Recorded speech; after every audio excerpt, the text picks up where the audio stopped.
کہانی روی اور اس کی بری عادت۔ ایک دفعہ کا ذکر ہے، ایک چھوٹے سے گاؤں میں روی نامی ایک لڑکا رہتا تھا۔ روی دل کا بہت اچھا اور ذہین لڑکا تھا، مگر اس کی ایک بری عادت تھی جو اسے بہت پریشانی میں ڈال دیتی تھی۔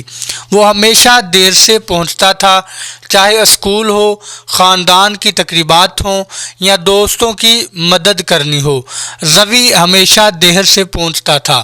روی کے والدین اور اساتذہ اکثر اسے وقت کی پابندی نہ کرنے کے نقصانات کے بارے میں سمجھاتے تھے، مگر روی صرف کندھے اچکا کر کہتا، اگلی بار میں وقت پر پہنچ جاؤں گا، مگر بدقسمتی سے اگلی بار کبھی نہیں آتی تھی۔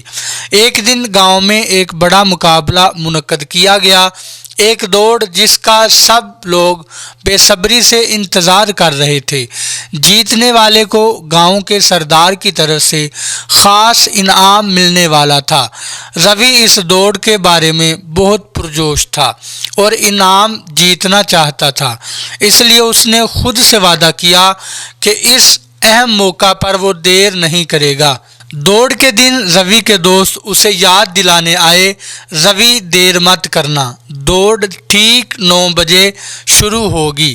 روی نے انہیں یقین دلایا، فکر نہ کرو، میں وقت پر پہنچ جاؤں گا، مگر ہمیشہ کی طرح اس نے تیاری میں وقت کا اندازہ غلط لگا دیا۔ وہ دیر سے جاگا، ناشتہ آرام سے کیا اور یہاں تک کہ راستے میں ایک پڑوسی سے باتیں کرنے کے لیے رک گیا۔ جب روی دوڑ کے آغاز کے مقام پر پہنچا تو دوڑ شروع ہو چکی تھی۔ اس نے مایوسی سے دیکھا کہ اس کے دوست دوڑ رہے ہیں۔ اس نے صورتحال کو بہتر بنانے کی کوشش کی اور تیزی سے دوڑنا شروع کیا، مگر بہت دیر ہو چکی تھی۔ جب تک وہ آدھے راستے پر پہنچا، دوڑ ختم ہو چکی تھی اور انعام کسی اور لڑکے کو مل چکا تھا۔ مایوس ہو کر روی گھر گیا اور اپنی دیر سے پہنچنے کی عادت پر غور کیا۔ اسے احساس ہوا کہ اس کی دیر سے پہنچنے کی عادت نے نہ صرف اسے دوڑ سے محروم کر دیا بلکہ اس کے دوستوں اور خود کو بھی مایوس کیا۔ اس نے فیصلہ کیا کہ اب وقت آ گیا ہے کہ وہ اپنی عادت کو بدل ڈالے۔ اگلے دن روی جلدی جاگا، اپنے دن کی منصوبہ بندی کی اور ہر کام پر وقت پر پہنچا۔ اسکول میں اس کے اساتذہ نے اس کی تبدیلی کو نوٹ کیا اور اس کی تعریف کی۔ اس کے دوست خوش تھے کہ روی وقت کی پابندی کی کوشش کر رہا ہے۔ وقت کے ساتھ روی کی نئی عادت اس کی فطرت بن گئی۔ روی نے سیکھا کہ وقت کی پابندی کرنا دوسروں اور خود کے لیے احترام کا مظاہرہ ہے۔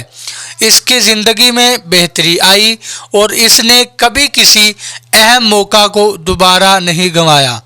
سبق: اس کہانی سے ہمیں وقت کی پابندی کی اہمیت کا سبق ملتا ہے۔ بری عادات کے منفی نتائج ہو سکتے ہیں، مگر عزم اور کوشش سے انہیں بہتر بنایا جا سکتا ہے۔ وقت پر پہنچنا دوسروں کے لیے اور خود کے لیے احترام کا مظاہرہ ہے اور ہمیں اپنے مقاصد کے حصول میں مدد دیتا ہے۔